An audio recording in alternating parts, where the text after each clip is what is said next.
আসসালামু আলাইকুম ওয়া রাহমাতুল্লাহ। লিলিপুর পাঠশালার পক্ষ থেকে আপনাদের সাথে আছি আমি মোহাম্মদ মানিক হোসেন। আজকে বলবিদ্যা বইয়ের প্রথম অধ্যায়ের নাম হচ্ছে বস্তুর একমাত্রিক বা রৈখিক গতি। এই অধ্যায়ের উপপাদ্য 1 করাবো। উপপাদ্য 1 কোশ্চেনটা একটু দেখে আসি। কোশ্চেনটা হচ্ছে একটি বস্তু কণা এই বিন্দুতে স্থির অবস্থায় আছে, ও বিন্দুতে বলের প্রভাবে বস্তু কণাটি এ বরাবর এইরূপভাবে গতিপ্রাপ্ত হয় যে এর ত্বরণের মান ও বিন্দু হতে দূরত্বের সমানুপাতিক। বস্তু কণাটির গতি এবং দোলনকাল নির্ণয় করো। তার মানে হচ্ছে আমরা যদি কল্পনা করি একটা বস্তু কণা এইখানে স্থির অবস্থায় আছে, এই বিন্দুটার নাম দিলাম হচ্ছে এ। এখন বলতে আছে যে এই বিন্দুতে স্থির অবস্থা আছে, ও বিন্দু হতে বলের প্রভাবে ও একটা যদি বিন্দু নেই, এই ও একটা বিন্দু নিলাম, বলের প্রভাবে ইউ বরাবর এইরূপভাবে গতিপ্রাপ্ত হয়। তার মানে এইখান থেকে বস্তু কণাটি ইউ বরাবর হচ্ছে গতিপ্রাপ্ত, স্থির অবস্থা থেকে ইউ বরাবর গতিপ্রাপ্ত হচ্ছে। তার মানে হচ্ছে আমরা যদি একটা সরল দোলক কল্পনা করি, সরল দোলক একটা বব ঝুলানো হয়, একটা হচ্ছে ওজনহীন সুতার সাহায্যে। আর যদি আমরা বাস্তবে যাই, বাস্তবে ওজনহীন কোনো হচ্ছে সুতো পাওয়া যায় না, ঠিক আছে। তারপরে হচ্ছে বলা হয় যে ওজনহীন সুতার সাহায্যে ববকে ঝুলানো হয়। ববকে যদি যে কোনো একদিকে টেনে ছেড়ে দেওয়া হয়, তাহলে ববটা এদিক থেকে যতটুকু দূরত্ব সেম দূরত্ব এদিকে যায়। এখন ববটা শুধু হচ্ছে এদিকে আর এদিকে হচ্ছে যাওয়া আসা করতে থাকে। আর আমরা হচ্ছে স্পন্দন কাকে বলে বা পূর্ণ স্পন্দন কাকে বলে, একটা পূর্ণ দোলন সম্পন্ন করতে দোলনকাল যদি কাকে বলে সেটার সঙ্গে যদি আগে দিয়ে আসি, তাহলে একটা পূর্ণ স্পন্দন সম্পন্ন করতে যে সময় লাগে তাকে হচ্ছে দোলনকাল বলে। এখন পূর্ণ স্পন্দন কি?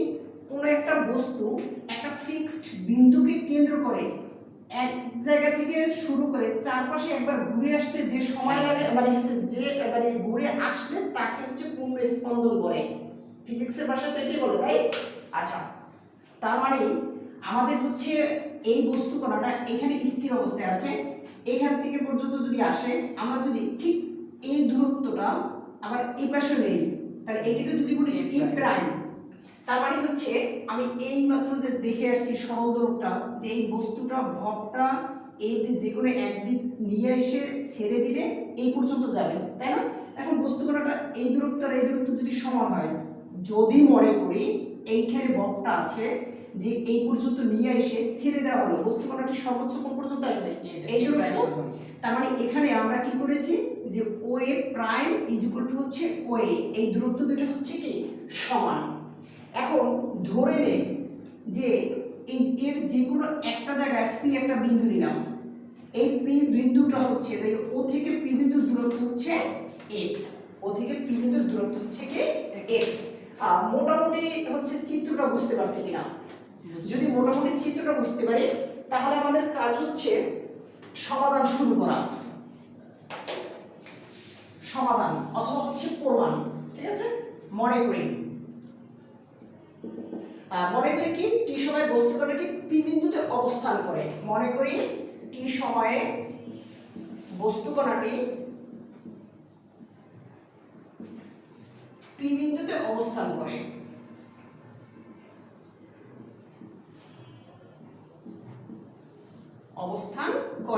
এখন আমাদের কাজ হচ্ছে পি বিন্দুতে ত্বরণ নির্ণয় করতে হবে। কি নির্ণয় করতে হবে? পি বিন্দুতে ত্বরণ নির্ণয় করতে হবে। অতএব পি বিন্দুতে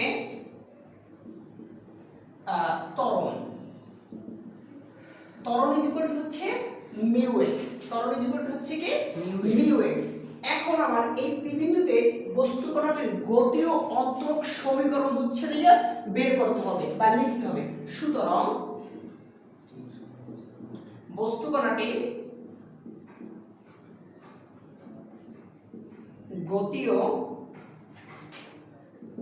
অন্তরক সমীকরণ, গতি অন্তরক সমীকরণটা হচ্ছে কি? গতি অন্তরক সমীকরণটা হচ্ছে d square x dt square is equal to হচ্ছে মাইনাস মিউ x। এখন কেন মাইনাস হলো? কারণ এই বস্তুটা এই বিন্দুতে স্থির অবস্থায় আছে, সেখান থেকে কেন্দ্রের দিকে আসতে আছে, যদি কোনো বস্তুকে কেন্দ্রমুখী আকর্ষণ থাকে বা কেন্দ্রমুখী যদি বল কাজ করে তাহলে ঋণাত্মক হচ্ছে চিহ্ন নিতে হবে। কেন্দ্রমুখী বল কাজ করলে কি চিহ্ন নিতে হবে? ঋণাত্মক। তার মানে এখানে ঋণাত্মক চিহ্ন নিয়েছি কিসের কিতে নিয়েছি? বস্তুকণের গতি অন্তরক সমীকরণ d square x dt square minus mu x। তার মানে হচ্ছে কেন্দ্রমুখী বলের জন্য কেন্দ্রমুখী বলের জন্য ঋণাত্মক চিহ্ন নিয়ে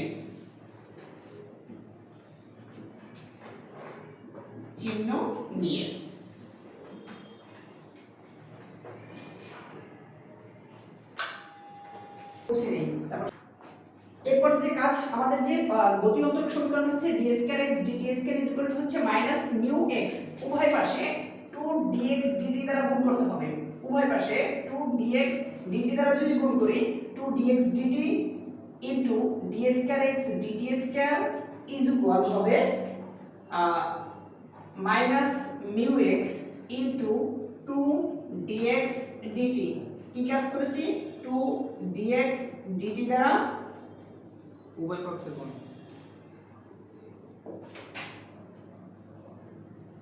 উভয় পাশে গুণ, এই কাজ করেছি। এখন এটাকে কি লেখা যায়? এটাকে লেখা যায় d dt of dx dt এর হোল স্কয়ার। এখন কিভাবে লেখা যায় সেটা যদি দেখাই আসে, এটা এই d dt দ্বারা কি বোঝায়? একবার ডেরিভেটিভ কাকে এই মানটাকে একবার ডেরিভেটিভ করব, পাওয়ার আছে কত? 2, পাওয়ার পিছনে পাওয়ার থেকে এক কম মানে dx dt। এখন আমরা পাওয়ারের ডিফারেন্সিয়েশন করছি, অরিজিনালি এইটাকে ডিফারেন্সিয়েশন করছি, dx dt ডিফারেন্সিয়েশন করলে পাওয়ারের ডিফারেন্সিয়েশন করছি, dx dt ডিফারেন্সিয়েশন করলে d square x dt square. আর এখানে কি লেখা যায়? এখানে লেখা যায় minus mu d dt of x square. কিভাবে হয় দেখি, t এর সাপেক্ষে ডিফারেন্সিয়েশন করব। ফার্স্ট যদি x স্কয়ার পাওয়ারের ডিফারেন্সিয়েশন করি, পাওয়ার 2 আছে, 2 পিছনে 2 থেকে এক কম x, x এর ডিফারেন্সিয়েশন করে নেয়, করছে কাকে? পাওয়ার কে। তাহলে x কে যদি ডিফারেন্সিয়েশন করি কি হবে? dx dt। এখন আমাদের কাজ হচ্ছে সমাকলন করব। আমরা জানি ডিফারেন্সিয়েশন হচ্ছে সমাকলনের বিপরীত, বা সমাকলন হচ্ছে ডিফারেন্সিয়েশনের বিপরীত। সমাকলন যখন করব তখন ডিফারেন্সিয়েশন চিহ্ন বাদ হয়ে যাবে। তাহলে যদি বাদ হয়ে যায় তাহলে কি হবে? dx dt এর whole square is equal minus mu x square. সমাকলন করলে অবশ্যই সমাকলন ধ্রুবক দিতে হবে। আর আমাদের এখানে সমাকলন ধ্রুবক কি দেব? যদি c দেই তাহলে হচ্ছে প্লাস c। এটাকে 1 নং সমীকরণ দিব আর সামনে লিখে দিব সমাকলন করে। তার মানে এই লাইন থেকে এই লাইন কিভাবে আসছে? সমাকলন করে। এখন আমরা যদি ধরে নেই যে ধরি OA ইজ ইকুয়াল টু হচ্ছে A, OA is equal to হচ্ছে কি A। এখন তারপরে যদি লিমিট নেই যে যখন x is equal two A, এটাকে ডিফারেন্সিয়েশন করব t এর সাপেক্ষে, এটাকে t এর সাপেক্ষে ডিফারেন্সিয়েশন করলে কি হবে? ddt। t এর সাপেক্ষে এ হচ্ছে ধ্রুবক, ধ্রুবকের ডিফারেন্সিয়েশন কি? 0, ধ্রুবকের ডিফারেন্সিয়েশন হচ্ছে 0। এখন এই মানগুলো আমাদের 1 নং সমীকরণে বসাইয়ে c এর মান বের করে নিতে হবে। কার মান বের করতে হবে? c এর মান বের করতে হবে। এখন dx 1 নংয়ে বসাবো, dx dt মান হচ্ছে কত? 0। 0 এখানে বসাবো, 0 স্কয়ার করলে হবে কত? 0। 0 ইজ ইকুয়াল এখানে x এর জায়গায় কি বসাবো? a। তাহলে minus mu a square plus হচ্ছে c। যদি হচ্ছে যোগ বিয়োগ করে একসাথে লিখে দেই c is equal two plus mu a square. এটুকু বুঝি কিনা? এখন কাজ হচ্ছে c এর মান 1 নং সমীকরণে বসাবো। 1 নং সমীকরণে যদি c এর মান বসাই তাহলে লেফট হ্যান্ড সাইড হবে dx dt whole square is equal minus mu x square. c এর মান কত? Mu a square plus mu a square. এখন dx dt whole square is equal এই দুটো থেকে কমন যায় কি? মিউ কমন যায়। এখন পজিটিভ মানটা যদি আগে লিখি তাহলে a square minus x square, square উঠিয়ে দেই তাহলে কি হবে? dx dt is equal plus minus root over of mu into a square minus x square. এখন আমাদের বলটা ছিল কি বল? কেন্দ্রমুখী বল থাকলে কি করতে হবে জানেন ঋণাত্মক চিহ্ন নিতে হবে তাহলে ঋণাত্মক চিহ্ন নিয়ে পাই কি mu of a square minus হচ্ছে x স্কয়ার তাহলে কি ঋণাত্মক চিহ্ন নিয়ে কেন্দ্রমুখী বলের জন্য ঋণাত্মক চিহ্ন নিয়ে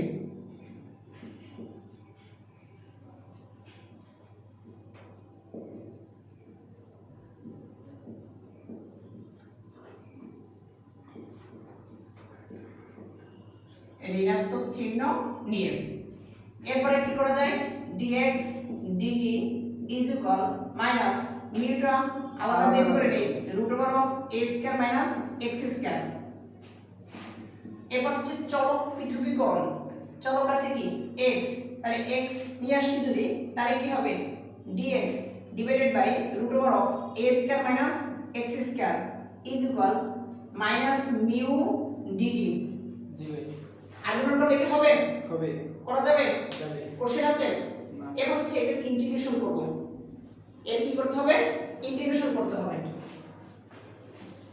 ইন্টিগ্রেশন করার আগে আরেকটা কাজ করে নিতে চাই সেটা হচ্ছে উভয় পাশে একটা মাইনাস দ্বারা গুণ করব মাইনাস দ্বারা গুণ করলে কি হবে minus dx divided by a square minus x square is equal এটা কি হয়ে যাবে প্লাস মিউ অফ dt সমাকলন করতে চাই সমাকলন করব তাহলে হচ্ছে dx root over of a square minus x square is equal যেহেতু হচ্ছে ইয়া root over of mu কি দুর্বকে কি সমাকলন হবে না mu বাইরে নিয়ে গেলাম dt এখন cos inverse x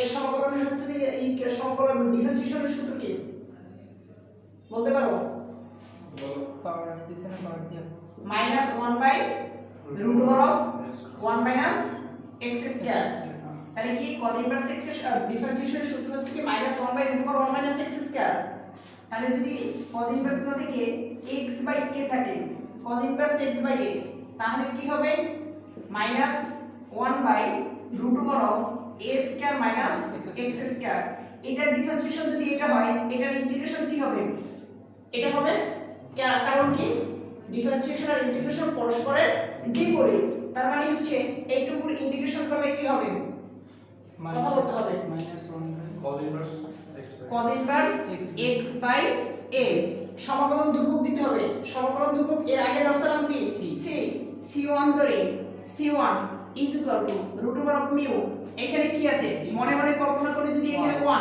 1 এর সমান হচ্ছে সমাকলন কি যার সাপেক্ষে করব সে যার সাপেক্ষে করব সে কার সাপেক্ষে করব এখানে t এর সাপেক্ষে তাহলে হবে কত t বুঝি কিনা তাহলে এটাকে আমরা কয় নাম দিতে পারি আগে কয় নাম দিছিলাম এক নং এটাকে দুই নাম দিয়ে আসবো তাহলে এটাকে যদি দুই নাম দিয়ে আসি এখন আমাদের কাজ কি c1 এর মান বের করা আমাদের কাজ কি হবে c1 এর মান কিভাবে বের করব বলতে পারো যখন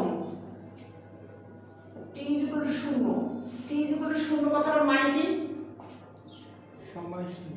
সময় শূন্য একেবারে যে প্রথম যে চিত্রটা অঙ্কন করছিলাম যে a বিন্দুতে স্থির অবস্থায় আছে সেখান থেকে বস্তুটা ও বিন্দুর দিকে আসবে তাহলে যদি সময় শূন্য হয় তাহলে একেবারে যাত্রার শুরুতে সময় যখন শূন্য হবে তখন x এর মান কি হবে a হবে তাহলে সময় যখন শূন্য তখন t শূন্য তখন কি হবে x কি হবে x a মানে বস্তুটা এই অবস্থায় মানে হচ্ছে আদি অবস্থায় আছে নাকি বস্তুটা কোথায় আছে আদি অবস্থায় এখন এই মানগুলো দুই নং সমীকরণে বসাবো দুই নং সমীকরণে বসালে কি হবে t এর মান 0 t এর মান এখানে 0 এখানে x এর মান কত বসাবো a তাহলে লেফট হ্যান্ড সাইড কি হবে cos inverse a by a plus হচ্ছে কি c1 ইজ ইকুয়াল t এর মান যদি 0 বসাই 0 দিয়ে রুট ওভার অফ মিউ হবে কত 0 cos ইনভার্স এখানে হয় কত ওইখানে হবে c1 1 cos কত ডিগ্রি মান 1 0 ডিগ্রি cos হচ্ছে 0 ডিগ্রি মান 1 cos হচ্ছে 0 ডিগ্রি মান 1 তাহলে 0 plus c1 is equal two 0, তার মানে c1 এর মান কত হয়? 0 c1 এর মান হয় 0। এইটা কোথায় বসাইতে হবে? 2 নম্বর সমীকরণ। এটা হচ্ছে 2 নং সমীকরণে বসাবো। 2 নম্বর সমীকরণে যদি বসাই তাহলে কি হবে? cos inverse x by a c1 এর মান 0 is equal to root over of mu t, root over of mu t।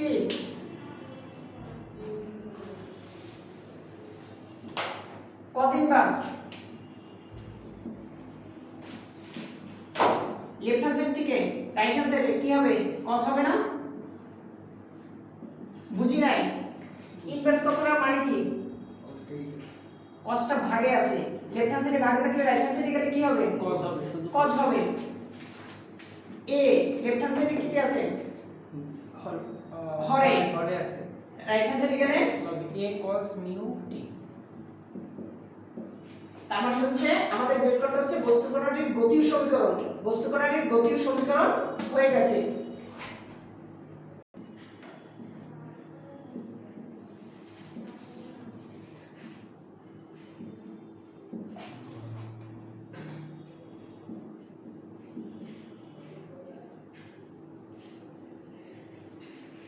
তার মানে আমাদের কোশ্চেন ছিল যে বস্তু কণাটির গতির সমীকরণ নির্ণয় করো। আমাদের বস্তু কণাটির গতির সমীকরণ নির্ণয় করা হয়েছে। এখন আমাদের যে কাজ দোলনকাল নির্ণয় করতে হবে। দোলনকাল যদি নির্ণয় করি আমাদের ভাবি এরকম একটা লাইন ছিল dx dt is equal to হচ্ছে minus root over of Q root over of a square minus x square ছিল, এরকম ছিল 0 জি। এইরকম একটা লাইন ছিল। তার মানে লিখে দিতে পারি এখন dx dt is equal to হচ্ছে minus root over of mu root over of a square minus x square. যখন বস্তু কণাটি ও বিন্দুতে পৌঁছাবে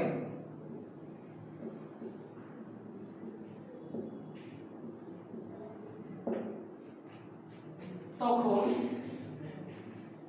x এর মান 0 হবে। মেন কথা হচ্ছে এই থেকে এই পর্যন্ত টোটাল দূরত্ব ছিল a, এই থেকে বস্তু কণাটি কোথায় আসতে আছে?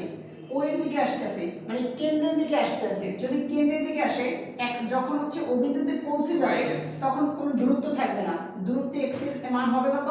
0। x এর মান হবে 0। এখানে যদি সেই x এর মান বসাই তাহলে কি হবে? dx dt is equal to minus root over of mu root over of x এর মান বসাবো, x এর মান 0, 0 এর স্কয়ার করলে কি হবে? 0। সরি এখানে একটা স্কয়ার আছে, তাহলে কি হবে? a স্কয়ার থেকে 0 বিয়োগ দিলে a স্কয়ার। তাহলে এটা কি লেখা যায়? dx dt is equal minus a root over of mu. dx dt দ্বারা কি প্রকাশ করে? বেগ প্রকাশ করে, তাই তো? যদি কেন বেগ প্রকাশ করে? বেগ কাকে বলে? বেগ হচ্ছে সময়ের সাথে বস্তুর সরণের হার, নাকি?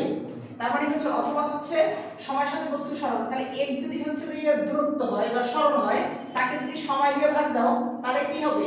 বেগ হবে। তাহলে বেগের মান কত? Minus a root over of mu. তাহলে বেগ তো 0 হয় নাই, 0 হয়েছে।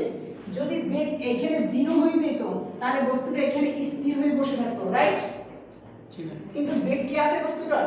না, বেগ আছে না? ও তো করা বস্তুটার বেগ আছে।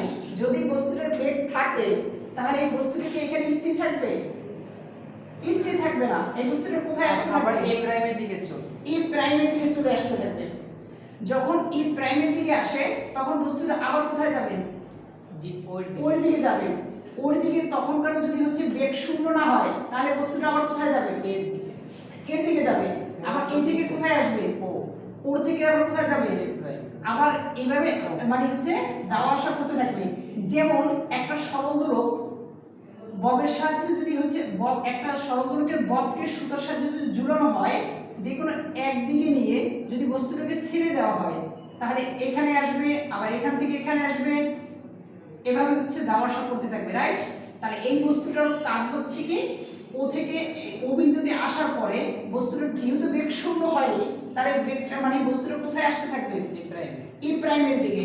আবার ই প্রাইম থেকে ও এর দিকে যাবে, ও থেকে আবার এই দিকে যাবে। এখন একটা পূর্ণ স্পন্দন কখন হবে?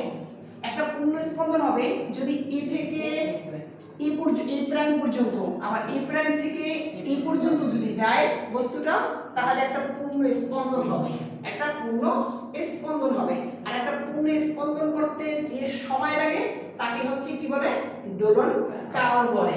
তাহলে আমাদের কাজ হচ্ছে এইখানে যে হচ্ছে কথাটা, সেটা একটু বাংলা কিছু কথা আছে, কথাটা একটু লিখে আসতে হবে। বাংলা কথা হচ্ছে কি, যেহেতু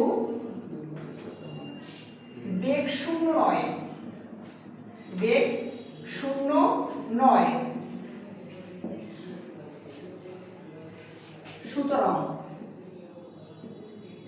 সুতরাং বস্তু কণাটি বস্তু ও বিন্দুকে অতিক্রম করবে।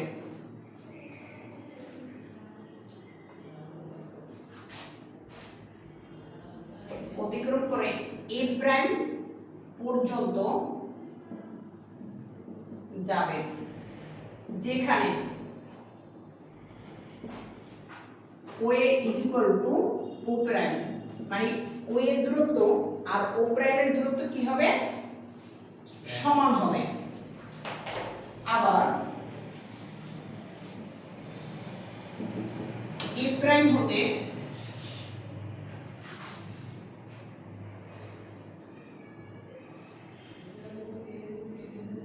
বলের প্রভাবে বস্তু কণাটি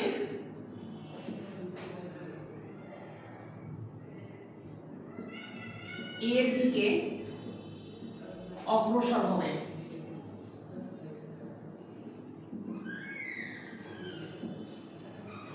এভাবে বস্তু কণাটি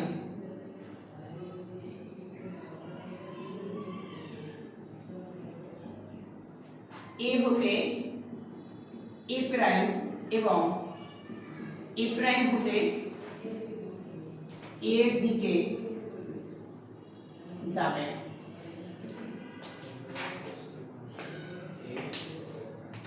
পারা যাবে।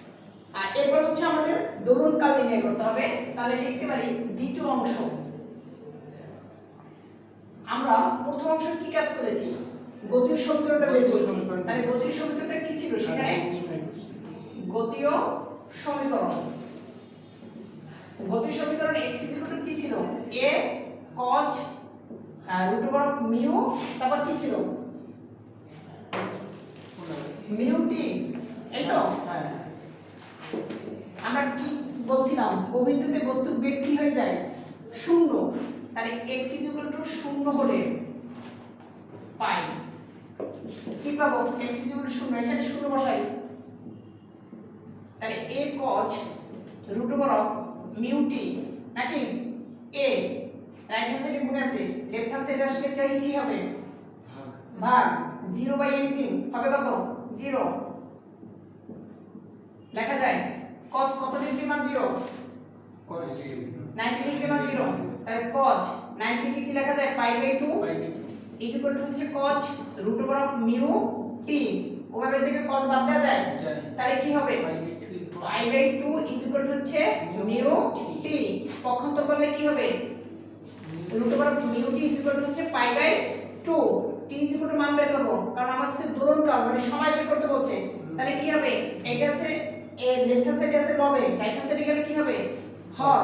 তাহলে π/2 √μ।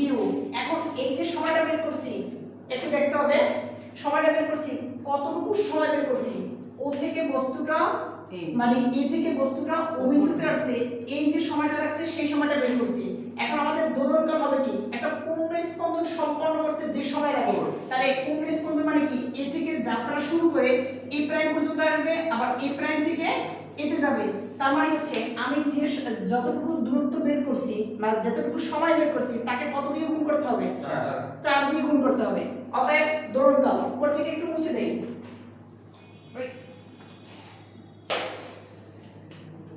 অতএব দোলনকাল